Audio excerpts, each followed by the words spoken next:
Velkommen til LØRN.tech, en læringsdugnad om teknologi og samfunn, med Silvija Seres og venner.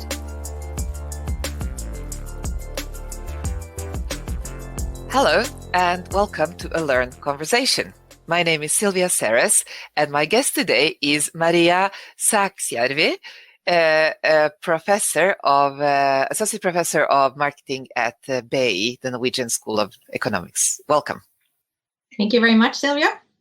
I bungled it up with the BI. What's the English title of BI? Please help me, Maria. I think it's just BI dash a Norwegian School of Management, if I have understood it correctly. That's where we are. Yeah, excellent.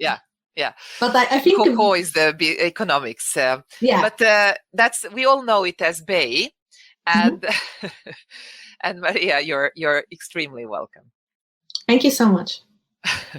So this is going to be a slightly different conversation in LØRN. I'm just going to introduce it, and then we'll get on with the chat. So this is one of our so-called masters series. It's a conversation in 4 parts, and it is aimed not just to give an example, as our usual conversations are, of successful innovation, but this is going to play with the concepts. So this is a micro version of your course in digital marketing in a talk show format. So you're teaching me over a cup of coffee, and we are hoping that people on the beach or in the mountains or on a fishing boat this summer will also use the opportunity to learn something about the subject of digital marketing in this case. And we plan to do this in 4 parts. The first part will be a 20 to 30 minute conversation about the background of the subject. So the basic concepts, the most important methods, and something about myths. You know, how do you bluff about digital marketing in a way that you can be actually a useful customer? A knowledgeable, wise customer. How do you order a good project? Know the basics. The second part will be about your favorite examples. And, you know, what do they do differently in a way that exposes power of digital marketing in a memorable way? The third part will be about the cross-functional side of digital marketing. So you are a living example of a musical artist who has a PhD in marketing and is an academic, and also gets her hands dirty with technology. So you code, etc. So I want people to understand how the different sides play to make you a better digital marketer. And the fourth part will be a start me up. So, you know, how do I get started? Where do I go? What do I measure? Which tools do I need to start reading about? So we'll maybe play with either LØRN as a product or a project, or with something else, but we'll try to see, okay, how would I go and get started, so that our listeners can also go and get started when they're done listening to us. Sounds good? Sounds wonderful, Silvia. Let's get started. Let's get started. So our first question in usual conversations in LØRN is who are you, and what has made you so, in a couple of minutes. I know it's very hard with your background, but who is Maria?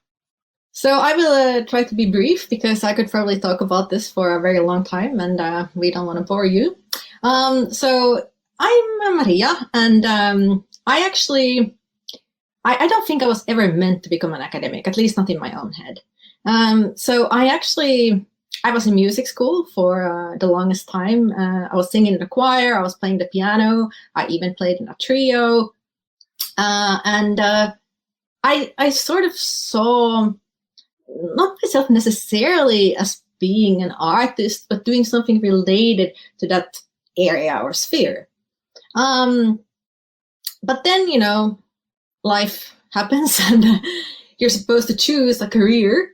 And in terms of career options, well, the prospects are not that great, to put it mildly. And when I was younger, I was also quite shy, and I felt that this was a business where you really had to sort of be not necessarily aggressive, but you really had to push yourself and put yourself out there. Exactly. In a way that I didn't feel that I could do. Also, there were a lot of other people who were so much better at the piano than I was, let's be honest. So then what I did, I went to business school and I got a degree in marketing. And that was immediately clear when I started business school that this is the topic that interests me the most. And I was especially fascinated by how people's minds work and how advertising works. All these little quirks that we have as human beings that make us so incredibly fascinating. And that's basically the business background. And then, of course, you graduate and then you have to figure out, okay, where am I going to work? And I had the great luck to get hired by Accenture, who introduced me to the wonderful world of coding.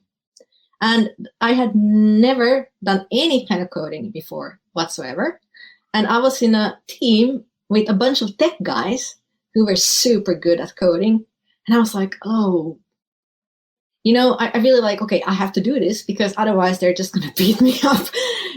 So it's just, you get this kind of thing, okay, this is something I need to do. I need to master this area.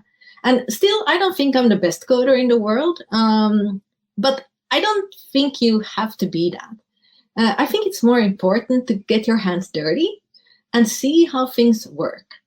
So I'm really curious how things work. And if you have, let's say, a coffee machine, you can take it apart and see how it works.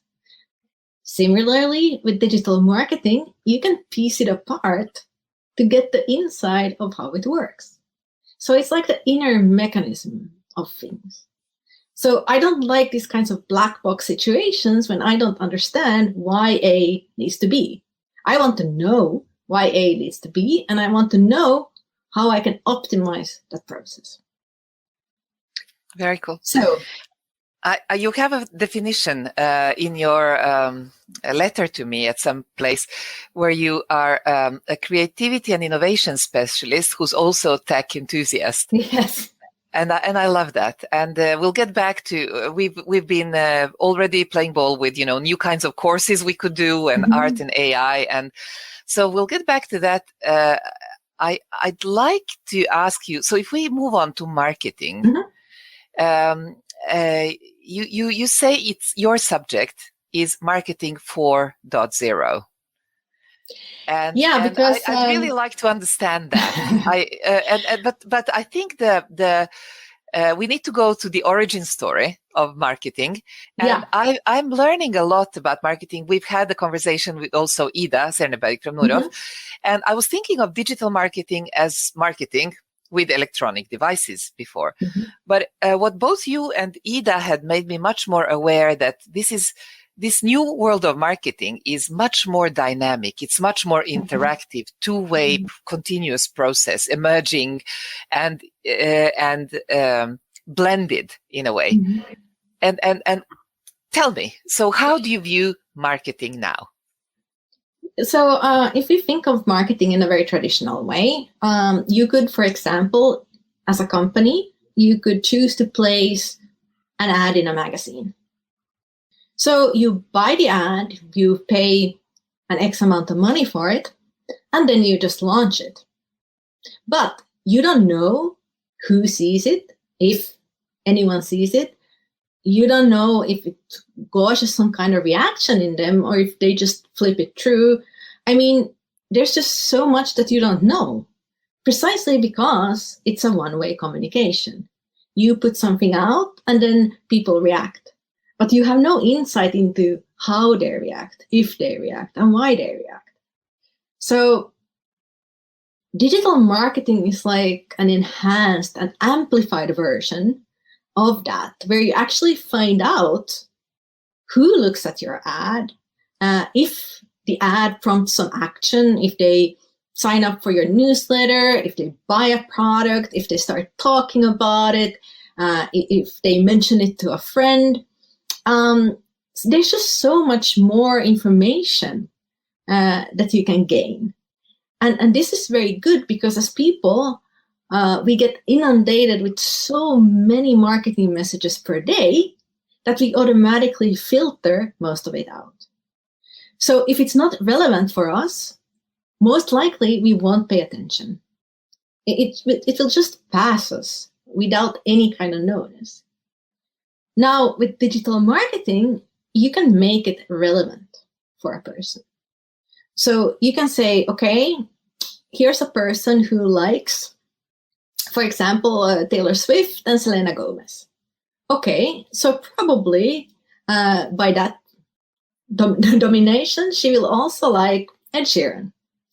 So you can make these kinds of extrapolations about a person's preferences that you absolutely cannot do if you only involve people in a one-way communication. And what happens in these kinds of situations is that things become personalized. And these days, I would even say hyper-personalized, because there's so much information that we can combine and that we can almost create customized offerings for each single person. So everything is customized, and it's also measurable. And it's also meeting us where we are. So there is something contextual about it as well. Yes. Because imagine that you are going into a store like Target. Now, typically when people go into a store, they have a specific goal in mind. And Target has an algorithm that is so incredibly good that it is able to predict that someone is pregnant before they themselves know that they are pregnant. Because of all the information that they gather from the person when they enter to a store, and when they walk through it and the things that they buy, and they combine all of that. And on that basis, they create an understanding of a person's needs in that specific moment. So imagine that you go into Target and you are pregnant. You haven't told people, but you have this feeling that, okay, I might be. And then you get a notification into your phone of an ad that is completely irrelevant to you or completely unrelated to your needs at the specific moment. And compare that with a situation in which you get a notification that is highly relevant for you. So it might, for example, say, we have an offer on prenatal vitamins. That would be highly relevant for you and something that you may not have thought of yourself. So in that context, it becomes very helpful for you as a consumer. It helps you make a decision that is relevant for that specific situation in which you are in. If the same notification would be about motor oil or something else, it would be completely irrelevant to you. But that's how, in the old days, coupons worked. You sent people a whole bunch of coupons, and then you don't know if people are interested in the products that the coupons pertain to. You just send them a bunch and see if they use them. So it's much more targeted, it's much more specific, it's much more context-driven in terms of what a person might need in this specific moment. We'll go back to these digital ads and the word of digital, but I want to go a little bit back in the origin story of marketing. Okay. And in one way, I guess, we humans do two things. We innovate through use of technology, and we connect to each other through stories. So from the first cave paintings, I guess we were doing marketing, right? But there is this book called Merchants of Attention, which really I loved, and it goes back way back to different modes of marketing, with the posters in France, on Paris, and later the war marketing in England, and actually some of the marketing done by the really bad guys in order to make a political movement later. And then, the radio shows, and then, it went from kind of being paper to being radio to being TV. I didn't really think about it, but the way that you had to create new ways of communicating with people to keep people's attention. One thing is, things like news and the usual ads in between programs. But then they had to get started with the reality shows that were a different way of getting people's attention and therefore marketing to them. And something stops in the book after that TV. And it's almost like, it's really difficult to get a good overview of, okay, from there is this new Cambrian explosion. It's everything digital. But I think we've gone way, way past, banner ads. And programmatic. But there is, tell me a little bit about the origin story of marketing, and then, or how you view it, or what's, who understood it well, and then how that turned into digital, and what was the biggest change there? What's your story of the subject? I think marketing has basically always been about persuasion. At its core, you're trying to persuade someone to do something. And not as just you buy said, something, but not just buy something. It could be not do something. necessarily. It could also be about wanting someone to do something for you. I mean, word of mouth is marketing, but it doesn't necessarily involve purchase. It just involves the transmission of information from one person to the other. So, and as you pointed out, every new technology opens up new avenues for people to do that. I don't think that the human nature or human behavior has changed that much. But I do remember being slightly shocked when I read that the youth growing up these days, their attention span is shorter than a goldfish. And when I was young, at least we had a hold over the goldfish. We were a little bit better than the goldfish. But these days it's not. And that's simply because there is so much demand on our attention these days. We are bombarded with messages from everywhere. And it's not just the overt advertisements that you see.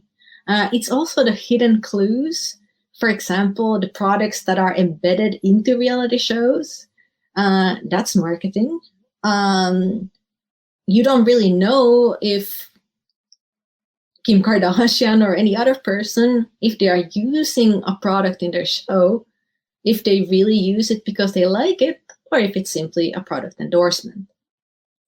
And of course, product placement has been in movies, and now we are seeing it in virtual video games. Because the truth is, most of the world that we live in is, I don't want to say it's man-made, but the demands on our attention are not generated by nature. They are generated by the type of content that people have produced. So it's technically our fault that the attention span of the young generation is lower than it has ever been. But Maria, can I ask you a question there? Are we, so I know my friends in Silicon Valley, these PhDs from Stanford, I was shocked by how much psychology, how much philosophy, how much, not just theoretical maths, which is my thing, but it's all they are going so scientifically into the business of manipulation of our consciousness. We are really a little too good at this game now for our human best. I love this guy called Nicholas Carr. I think his name is now, it's ages ago. And he wrote about, is Google making us stupid? And also he wrote a book called Shallow. So the first one was an article in The Atlantic, I think. And he's a really good provocateur. And he's basically saying that he noticed that he can't read the book, before he could read the big book. Now he just goes to the back page. I always do that, by the way, as well, which is why audiobooks work well for me, because they force me, to stay the track. And he says he was beginning to wonder if there's something about his attention span. And then he did some research, and then there was a lot of, pointers into exactly what you're saying. And, but it is partly because people want us to see their ads, and we have created tools that are a little too strong for our own good. But you also, as a person, you have the choice to introduce filtering mechanisms into your life. You don't have to be on Facebook if you don't want to. You don't have to be on Instagram. You don't have to be on Twitter. So it's also a conscious choice of what you choose to attend to.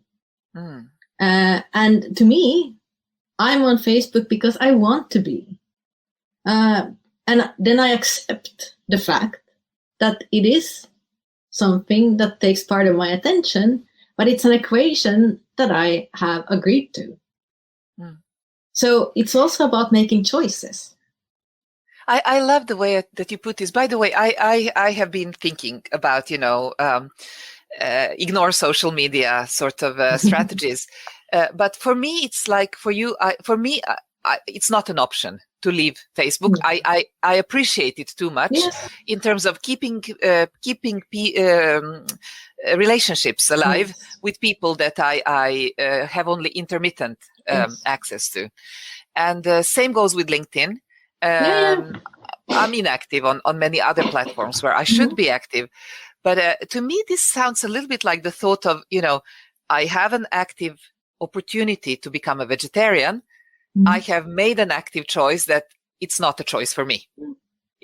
So I will be wise with what I eat. I won't eat too much meat, but I will try to eat healthy, but I choose to keep it as part of my diet. So it's a little bit like, you have to be conscious about your information diet and have a strategy for coping. But at the same time, you as a company trying to reach out to people, I think need to use all the channels available, but perhaps need to do it with a little bit more ethical style than what we have been seeing. Okay, but do you have to use all the channels available? I don't know. Because that would be my first question. So my first recommendation is always know your customers. Where are they? If they are not on a specific channel, do you need to be there? No. So it's really about knowing your target audience and knowing them really well. And that's something that Spotify, for example, they excel at that. They are so in tune with their audience and they know so much about them, about their preferences and what they want. And then everything is targeted toward that. And that would be my recommendation. Don't be on a channel just because everyone else is there.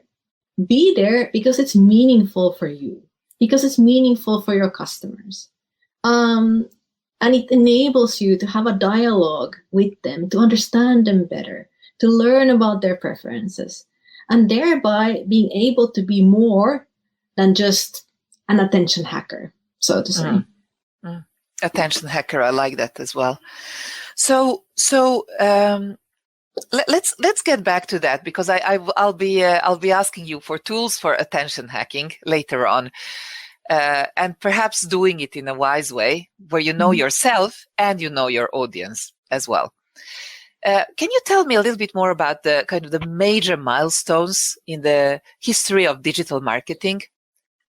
So digital marketing technically started out with banner ads, but that's not something that I find particularly interesting. I think the big revolution really came when the search engines were launched. So first, of course, Yahoo and Alta Vista, but the game changer was really Google. With Google came keyword optimization, all the things that we know now in terms of making sure that you are at the top of whatever people see, whatever consideration set they might have in their minds. So to me, that's the first big milestone. And the second one is really social media, because people may say whatever they want about social media, but the truth is we are social animals as people. We have a need to connect to other people. And when I was young, for example, I have always been so curious about people from different countries and different cultures. And when I was young, the only way I could reach and connect with those people was through writing letters. So I had more than 100 pen pals all over the world because I was just so eager to learn things like that.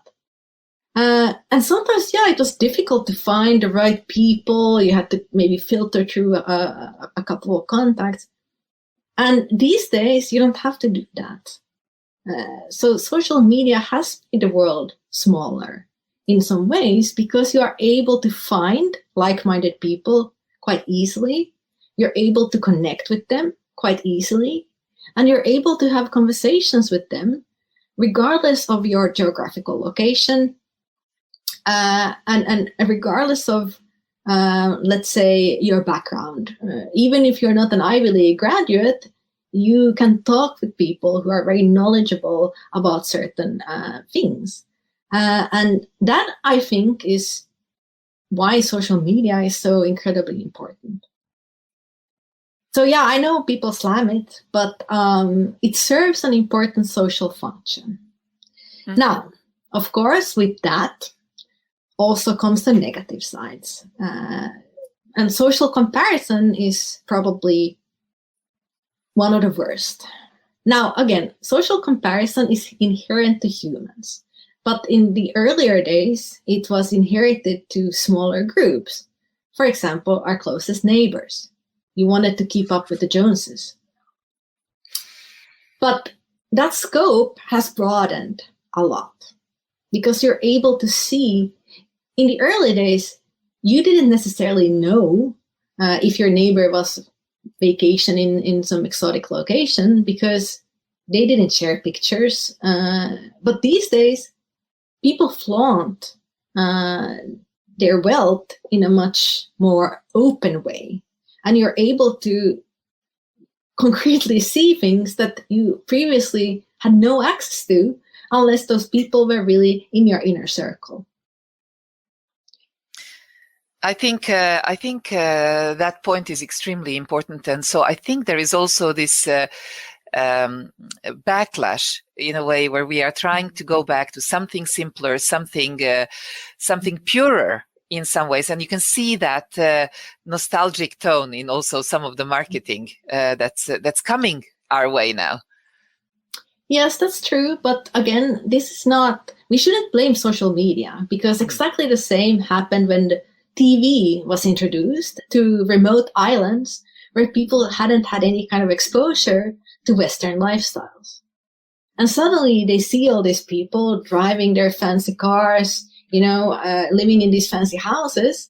And suddenly they wanted things that they had never desired before, just because they had a window into the lives of people that they previously did not have access to. So yeah, we can blame TV, we can blame the radio, we can blame social media.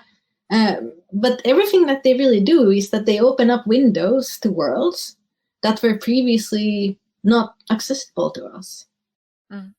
So I notice I'm being dragged towards a very nice political and ethical discussion here, but I need to pull it back to business, basically. So just one of the things I'm thinking about is I remember being a Yugoslavian teenage girl and, watching, things like Dynasty and Dallas, but later, Beverly Hills and that was big. Yeah. But, thinking that this is a different world and, I think we have really not thought about the political positive marketing of the Western world to the rest of the world through the TV and Hollywood channels.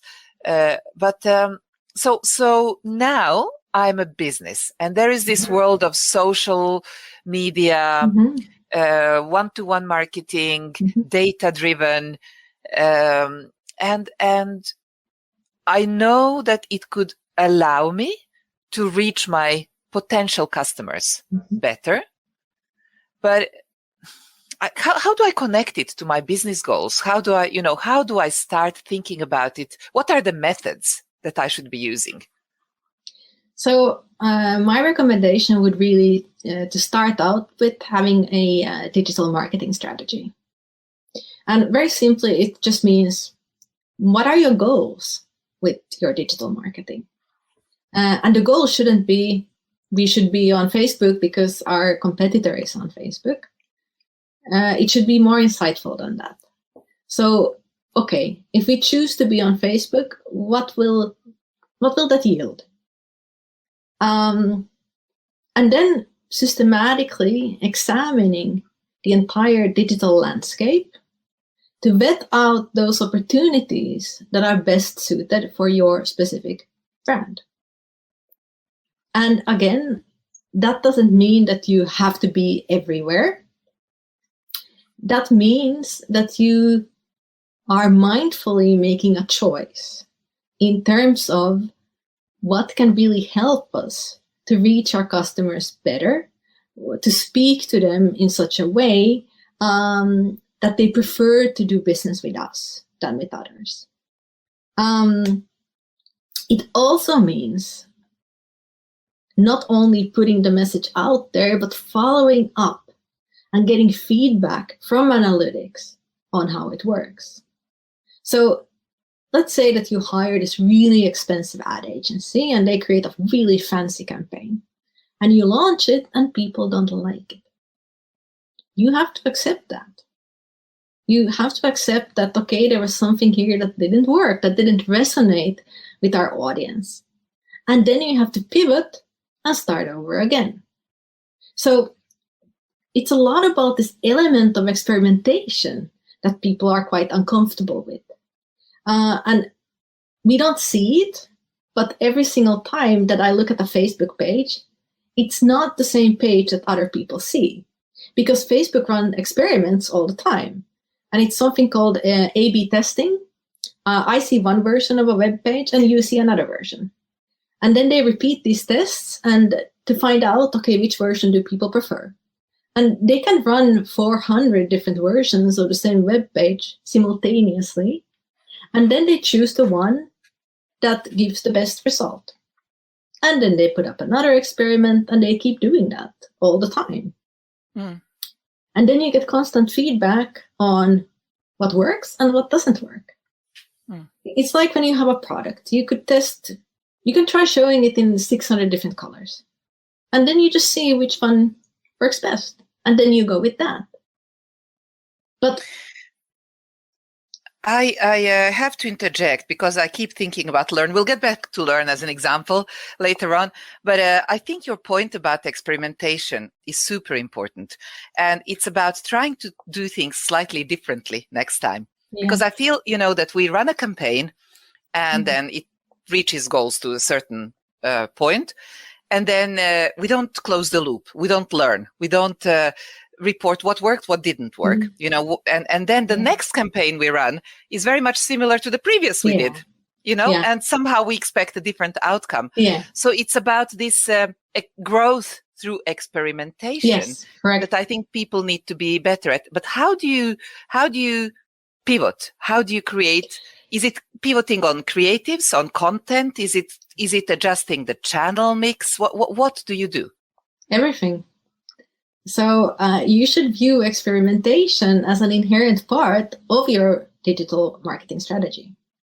So you can start out simple. I wouldn't recommend that you go full blown in the first day, but just start with a very simple thing. You have a web page. Try showing 2 different images. So let's say one image could be if you want to. Let's say that you're a company that sells home appliances. And in one picture, it's very product focused. You show the product and the offerings that you have. And the other version could be more family oriented. You show a picture of a family and it's a completely different focus. Feel. Yeah. And it's okay not to know in advance which one is going to be better. So the advantage of digital marketing is really you don't need to have the answers beforehand. You just need to know what are the options we can work with. And then you can just launch them and see how the market responds. And then if they respond, let's say they prefer the family picture. Okay, then you can start experimenting with that. You can show different types of families. You can show families using the product in a very specific way, or you can make it very abstract. You can make the product a secondary concern. And you can keep repeating this until you find a message that really resonates with your customers.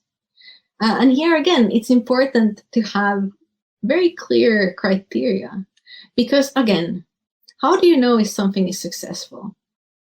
You need a benchmark, you need a comparison standard to something. So it's good to have a baseline. And the baseline could be the web page that you have now. And then everything that improves on that baseline is considered to be positive. Now, you can, once you get more advanced, you can also start experimenting with the different seasons. You can have different images for summer, for winter, for fall and spring. Or you can go full-blown, what I call Google Doodle, because the doodles change every day. So when you open Google, they have customized their logo depending on an event that happens that day anywhere in the world. And technically, you could do the same. But that is really the extreme. I would really recommend just starting small and being very open to what the market thinks. So pushing aside your own preferences. And this is very hard for people to do. They want to feel that they know what their customers want because they have been in that business for 20 or 30 years. But get over yourself, really. I mean, just because you've been in a business for a while doesn't mean that you necessarily know anything else except what you prefer. I mean, yeah, that's something that you can know. But customers evolve. It's a dynamic thing. It's not a static preference that people have. People constantly change their preferences depending on the offerings that are in the market. And something that worked a year ago may not work now because another company introduced another product with a positioning that's much more appealing. Here's the thing with people. We often don't know what we want until someone shows it to us. I think that's a great point. Maria, I think that we will go back to some of these things in our next conversation. So things that I would really like you to help me just understand is you've listed for me a list of methods, things like social media marketing platforms, influencer marketing, email marketing, content marketing, search engine optimization marketing, video marketing, and web ads. And we'll just go briefly through each of these in terms of definitions before we dive into examples. And also, I would like you to comment briefly in our next session about the most common myths. And I think that you addressed two of those just now. And one is that, people don't necessarily know what they want until you show it to them. And you don't always know how you should position it until you've tried different messages. So you don't create a digital strategy with all the answers in it to begin with. You create a process, is what I've heard you say now. And that is very different from traditional marketing. In traditional marketing, you were supposed to have the answer. You were supposed to know which ad, for example, would appeal most to your target market. So you would do a bunch of research and then you would come up with, okay, this is the one that's most appealing. So you have to switch. These days, it's not about having the answers beforehand. It's about launching and seeing what happens. Right. Very cool. So we'll get back to these in our next session. And for now, thank you so much for teaching me about digital marketing. Thank you, Silvia. Du har nå lyttet til en podcast fra LØRN.tech, en læringsdugnad om teknologi og samfunn. Nå kan du også få et læringssertifikat for å lytte til denne podcasten på vårt online-universitet LØRN.university.